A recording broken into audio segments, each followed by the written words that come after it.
Good morning, everybody. Welcome to Think Lab number 6 from Minneapolis, Minnesota. It's a balmy -9 degrees out right now, right, Dave? Dominic? A little colder up where I am, but yeah. Okay, it's warmer in the Twin Cities. It's -9. And we have a really awesome guest on with us today. Her name is Vickie Kaiser. Vickie Kaiser is an absolutely fantastic stager. I met her when she made a presentation about getting houses ready for market with staging. We got to see a lot of really amazing before and afters, and she is an absolute pro to know what the buyers are looking for. And Vickie, welcome to the podcast. Thank Thank you you. so much. Thank you. Thank you. Yay! I I'm can here. say Vickie is the stager that I personally work with, and we started out doing full-on staging where we would actually rent the furniture from Coit, and we got to pick it out. And she was absolutely fabulous, and she's got a bunch of accessories. But most recently, can I just let you know that you pretty much do not like full staging unless it's absolutely necessary, but it's amazing how much you can transform a person's house by what they already have. By and Vickie is a pro, so I'm not going to steal her thunder. Vickie Kaiser, and it's Vickie Kaiser Interiors, right? Vickie Kaiser, home staging and design. Vickie Kaiser Home Staging and Design. And she's got a website, so look it up. There's a lot of great before and after pictures. So, Vickie, want to give us a little bit of background about yourself, how you got started in this business, and what Yes. your experience has been thus far? Yeah. Yeah. I was a stay-at-home mom for a long time, and I went back to school and got an interior design degree. And I stumbled upon Kelly Coffer. She's a local designer, and I did an internship with her. And I worked almost an all season 7, I believe, on a TV show on the DIY network called I Hate My Kitchen. And we were the designers behind the scene, and then the host of the show or the star of the show took all the credit. And so, Of course, that's how it of works. course, But you did all the work. we did all the work, and then Mhm. at the very end, we would prop the kitchen, meaning stage the kitchen for the final reveal. And so I really discovered that I loved the shopping and the just those final touches. There's the big we did the big design, all the different DIY. We had to come up with 2 DIY projects for the homeowner to do that they were going to do on the show and stuff. But we designed the kitchen too. But Mhm. then at the end we would prop it. And I didn't really think about going into staging until I was on that show and met a realtor friend of hers and did a staging consultation. I'm like, this is what I want to do. And I know to interior designers it might sound sort of boring because you're sort of doing the same thing over and over. But to me, not really. It's a different house, it's a different circumstance, a different person. People are in a transitional time. Sometimes it's happy, sometimes it's sad, sometimes there's a death in the family, or someone's going to go into a nursing home or something.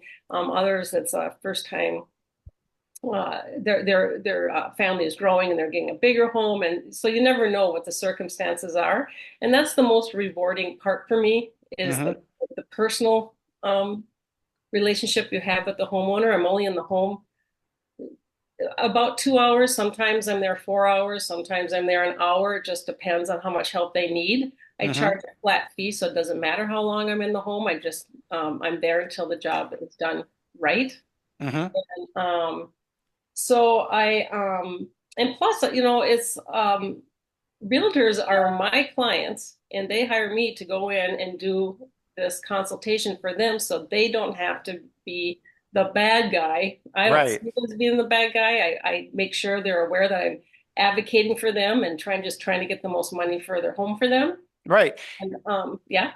And Vicky, it's not like she's the bad guy. She's like the heroine. She's coming in on her white horse, and taking on some pretty difficult topics and situations because what she's taught me is that staging is not decorating. It's Right. basically undecorating. Mhm. But one of the questions I really want to ask you is, okay, so you spent time on that DIY or original HGTV show.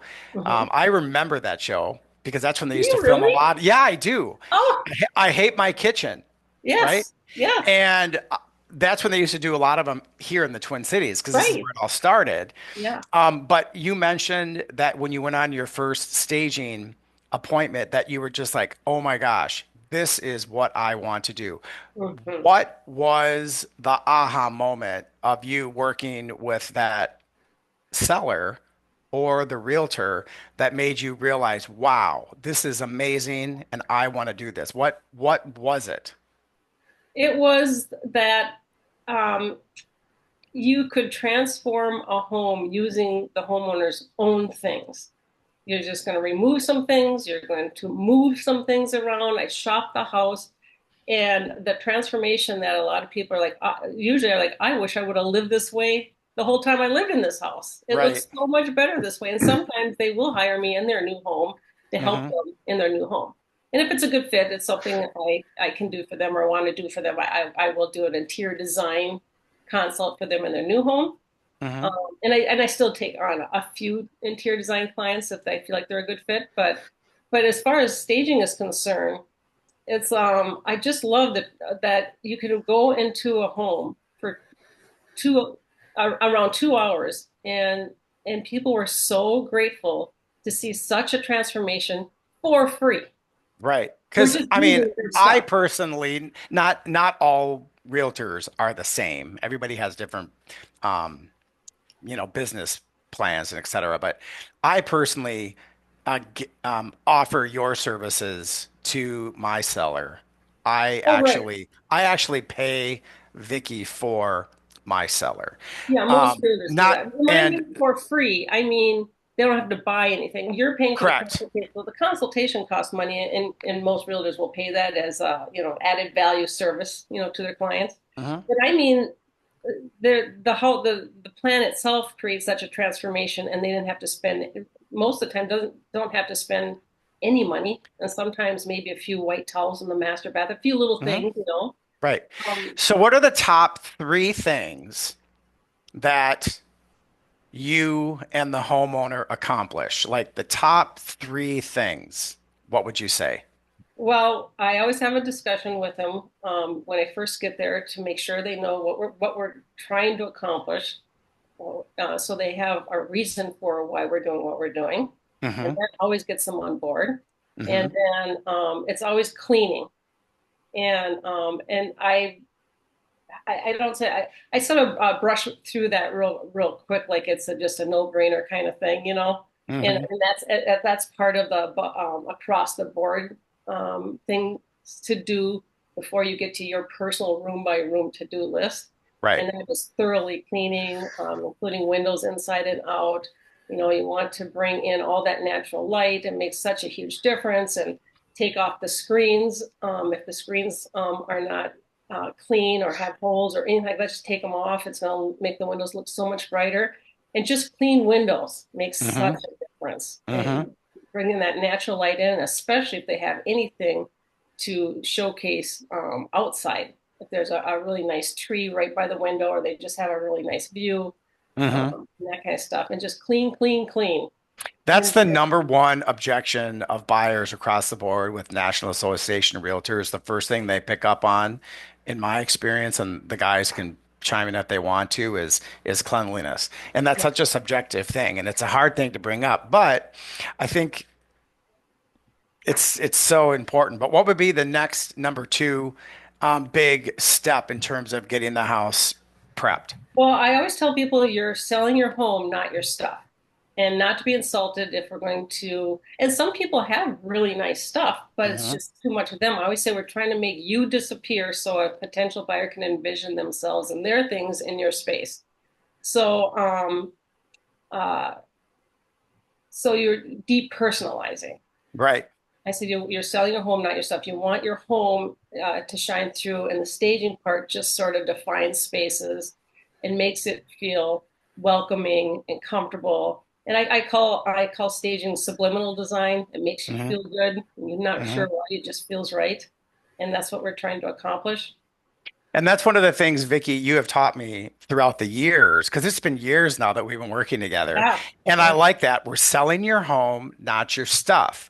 So one of the things I've learned is oftentimes getting things out of the house, Right. big pieces of furniture in hallways, pieces of furniture that block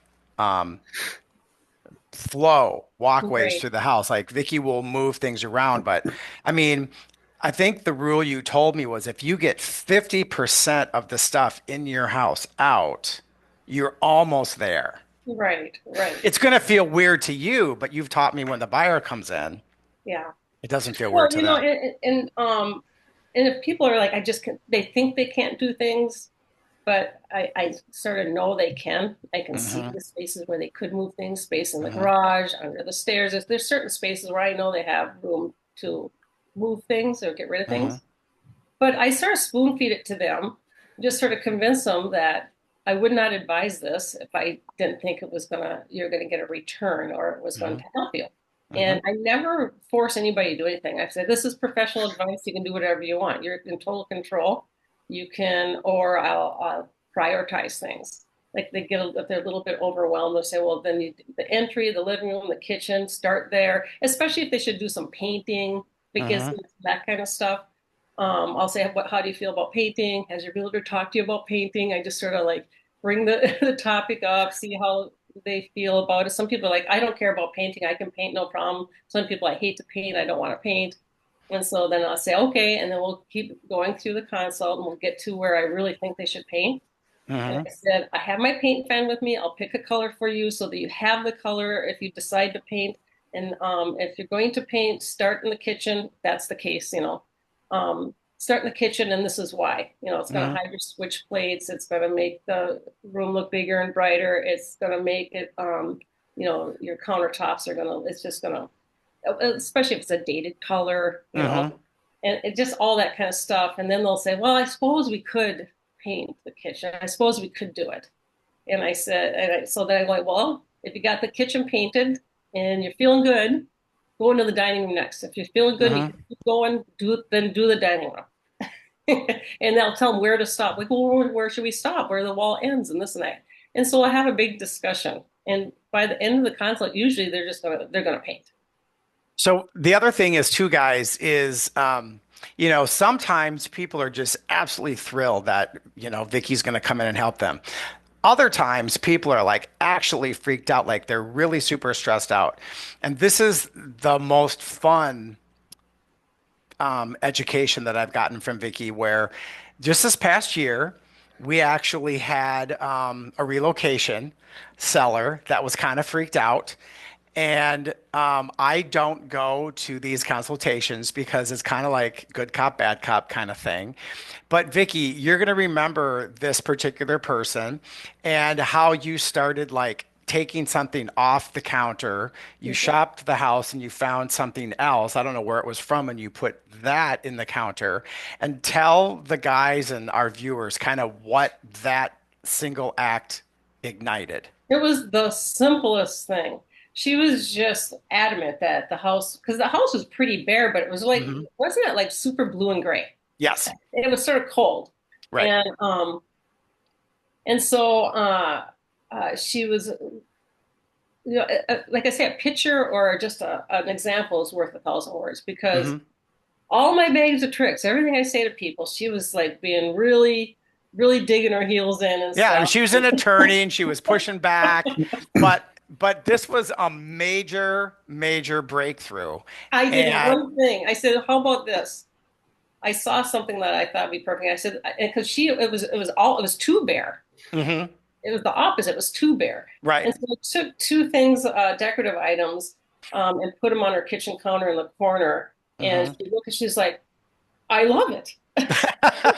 She's like, "Oh, I see what you mean. I get it now." Just that simple act of doing that one And thing. then she was all in. all in and apologizing. I am so sorry. I was pushing back so hard. I just didn't get it, but I get it now. And just And that one thing.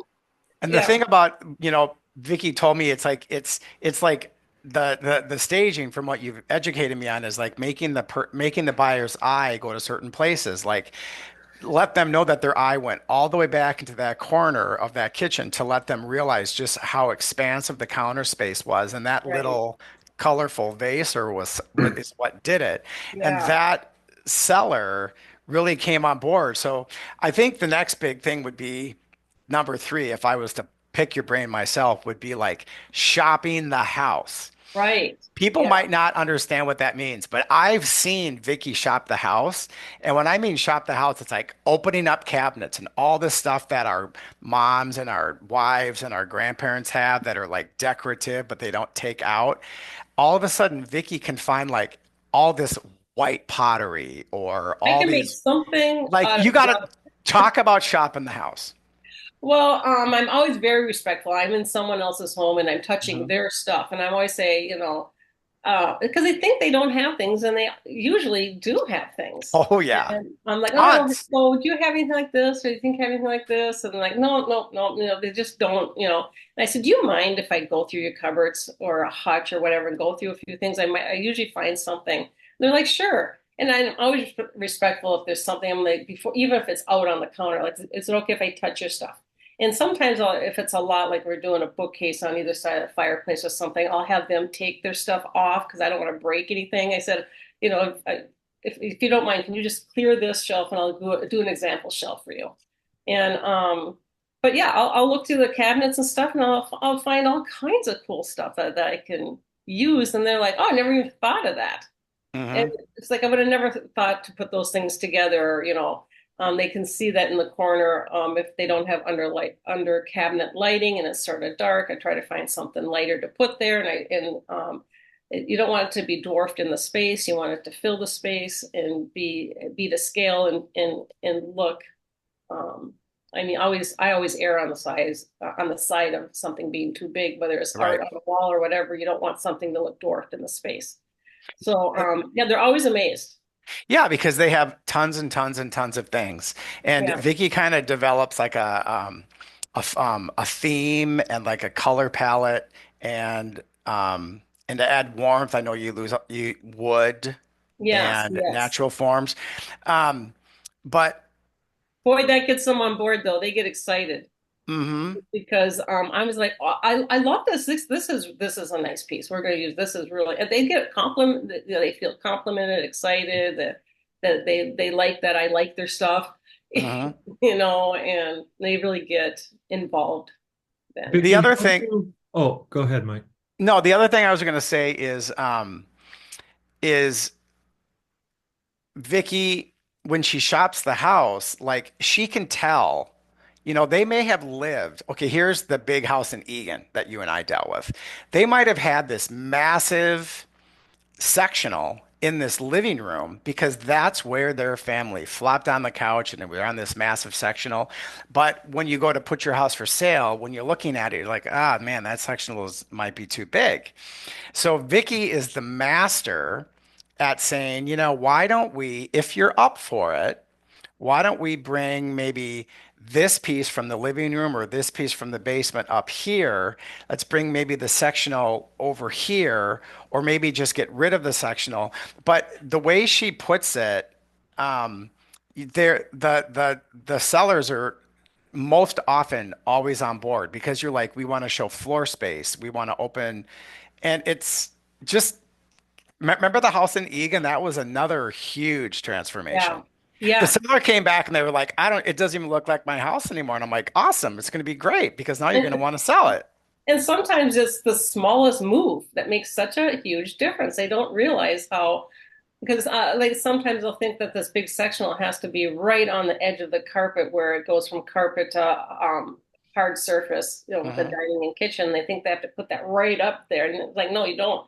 You push the sectional in a foot or two and then have the floor lamp on the side so that you have a little more floor space and just space between dining and living area. And it Hmm. just feels more conversational. It doesn't feel like everything is plastered against the walls. You can float a few things. And and they just and they love it. So it's like I can see what needs to be done most of the time. Sometimes I have to actually think about it. I'll be like, boy, this is a tough one. I go, well, let me, you know what? Give me the grand tour. I'll see what Right. else you have in this house that might work better here and get, Mhm.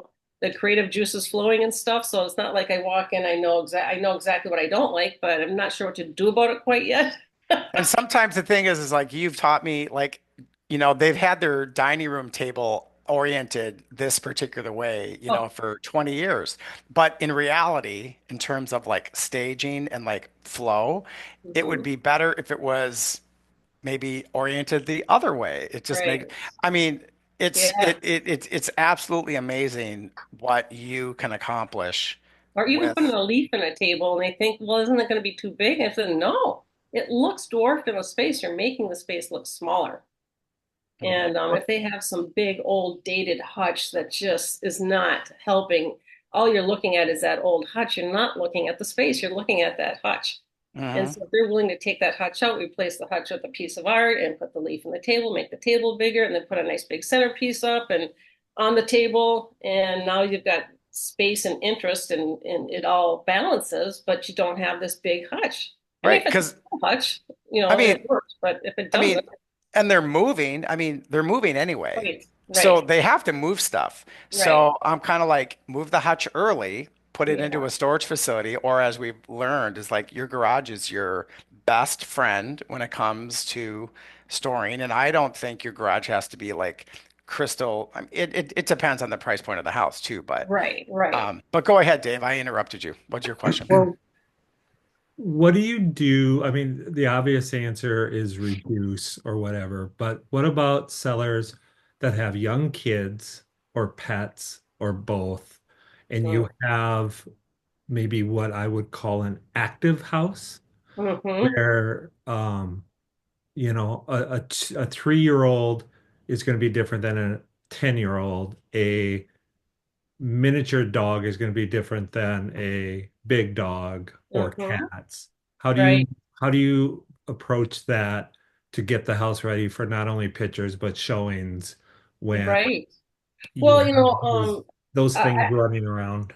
Like that yeah, kind of reminds me of the townhouse way out in Plymouth or Maple Grove. They had that little toddler, and that room was all full of toys. Remember? right, right. And we're like, the little kid lives here, and that little kid. This is this little kid's home. Mm-hmm. But tell how you solved that amazing That situation. that that particular one, I can't remember They what. had all the Is this the different one with color. people that I?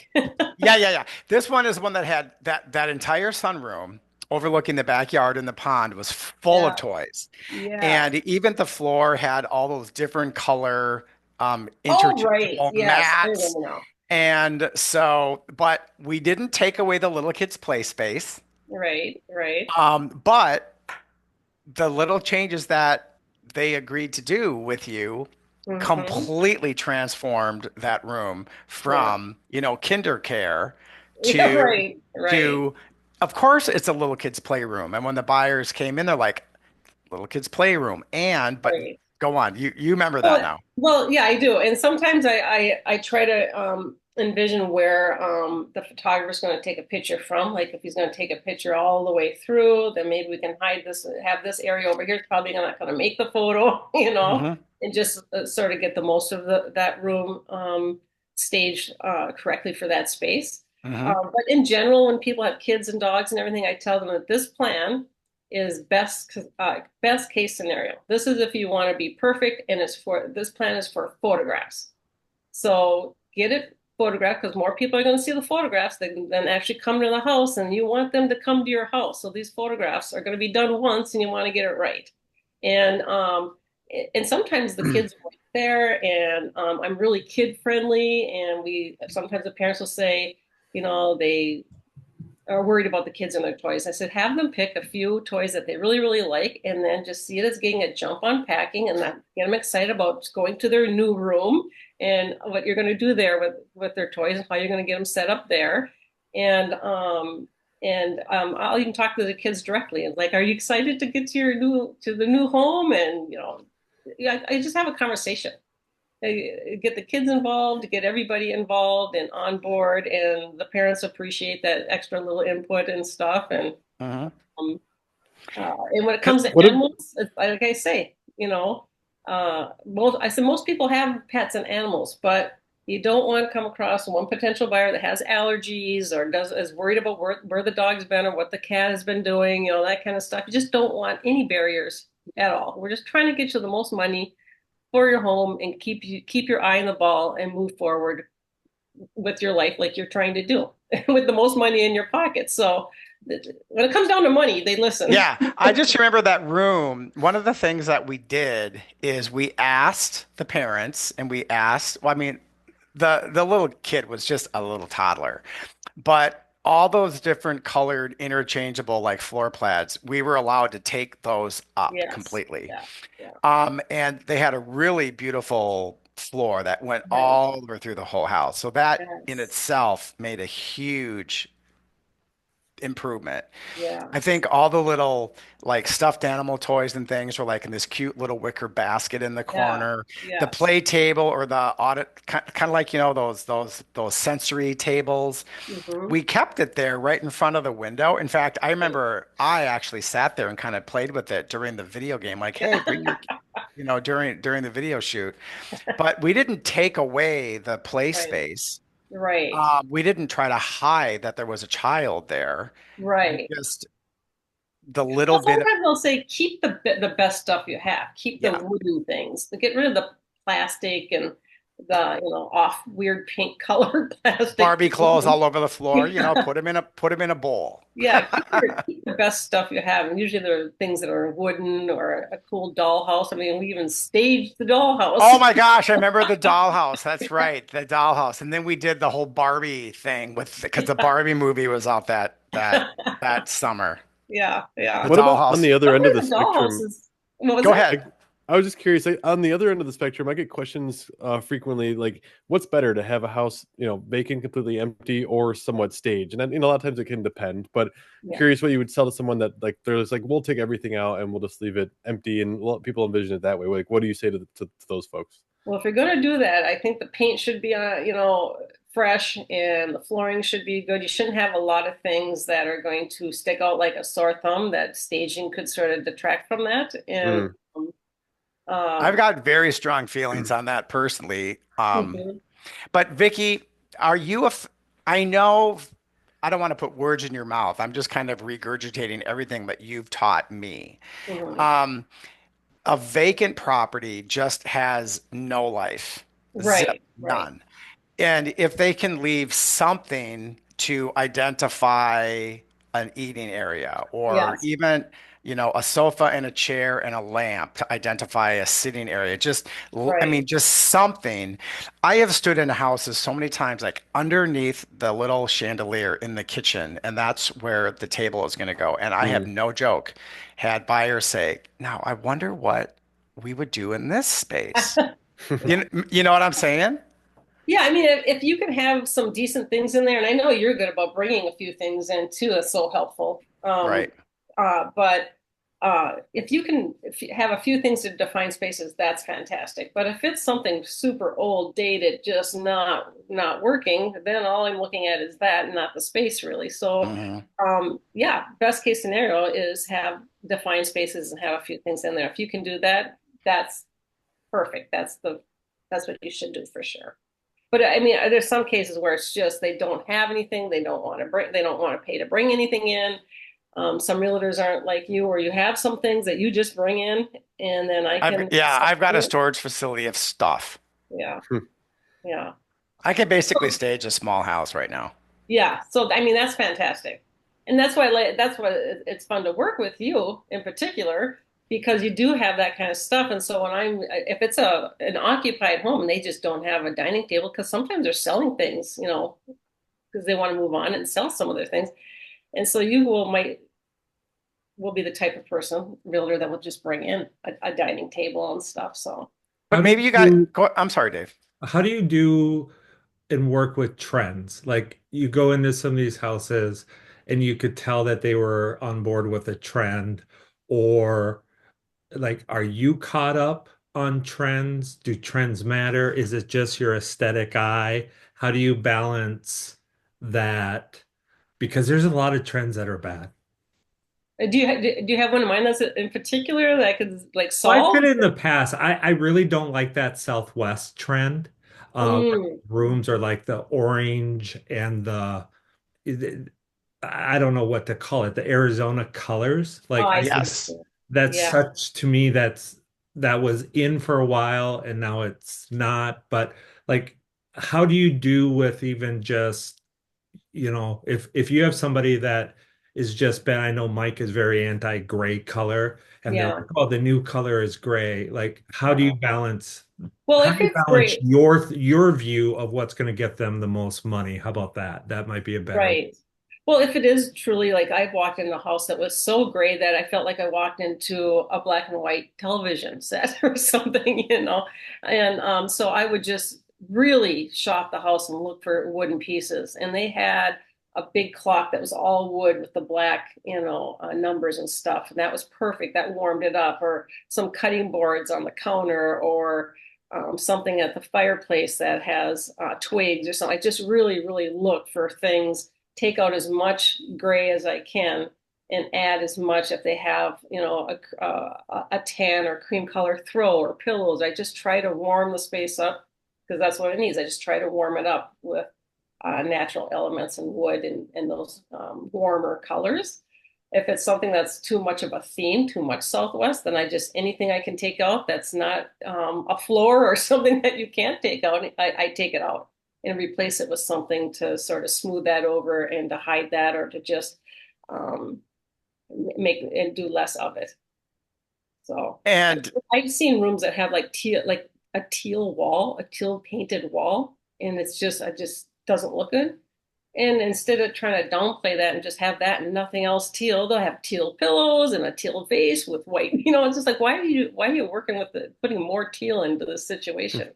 You But know? that's when I've watched Vickie talk about, and that's why it's great because it's her, because she'll say, we want to make sure that the most people possible can relate to your house.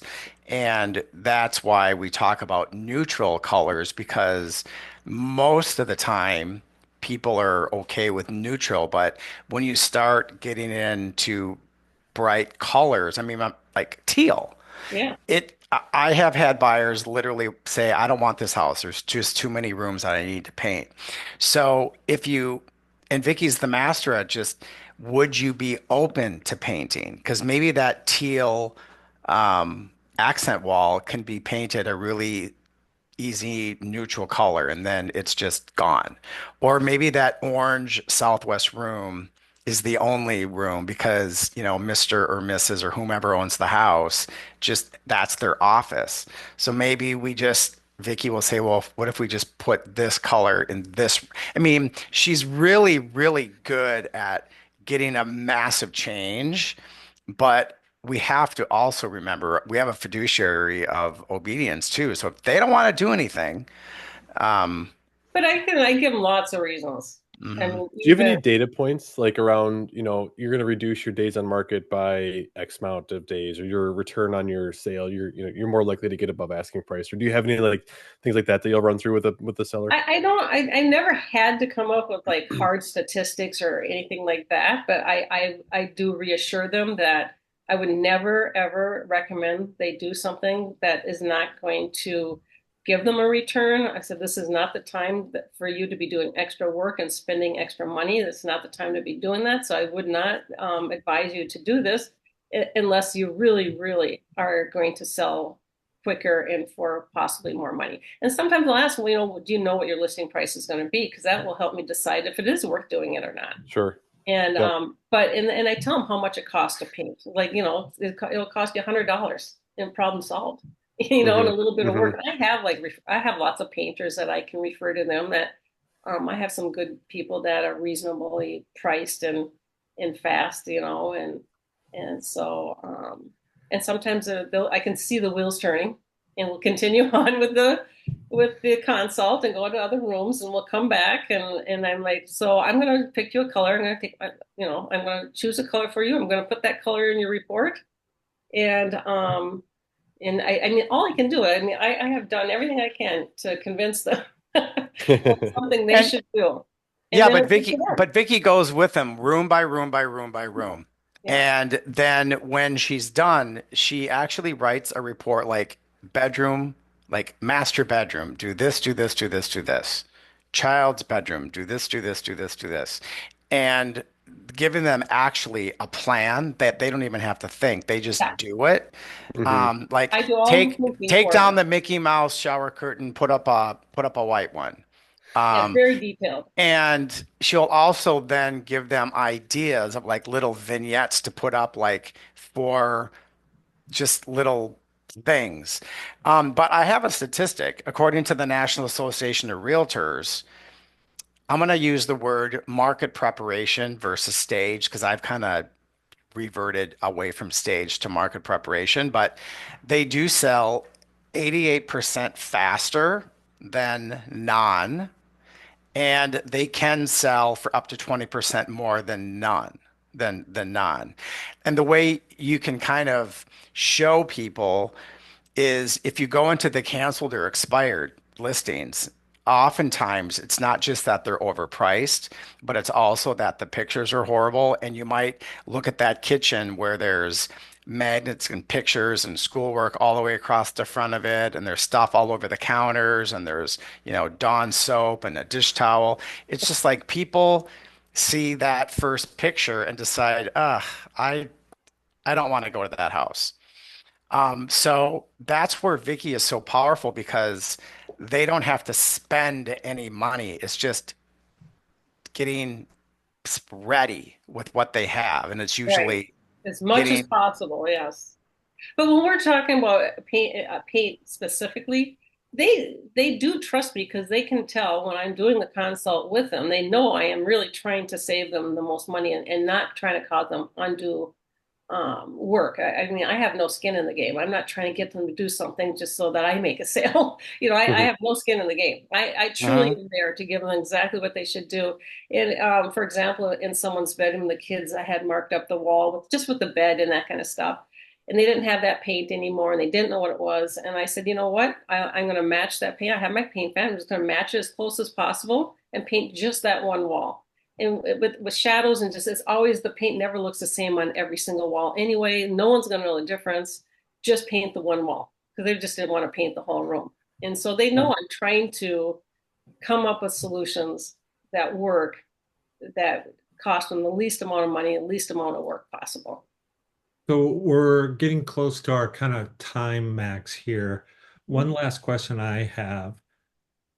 Do you only work with realtors or do you work private? Could a seller just call you direct? Like how do you work? Yeah, a seller has called me direct. Okay. And then sometimes the realtor will call me and say, "Oh, they just called you on their own. I want to pay for this."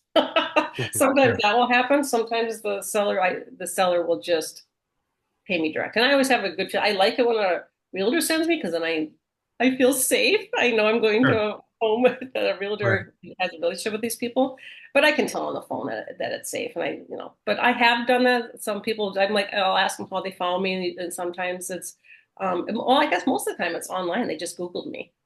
and So up comes your website. yeah, Right. so I was going to ask about that. Mike mentioned you have a website. We haven't mentioned it. What's the easiest way for somebody to get a hold of you or a realtor?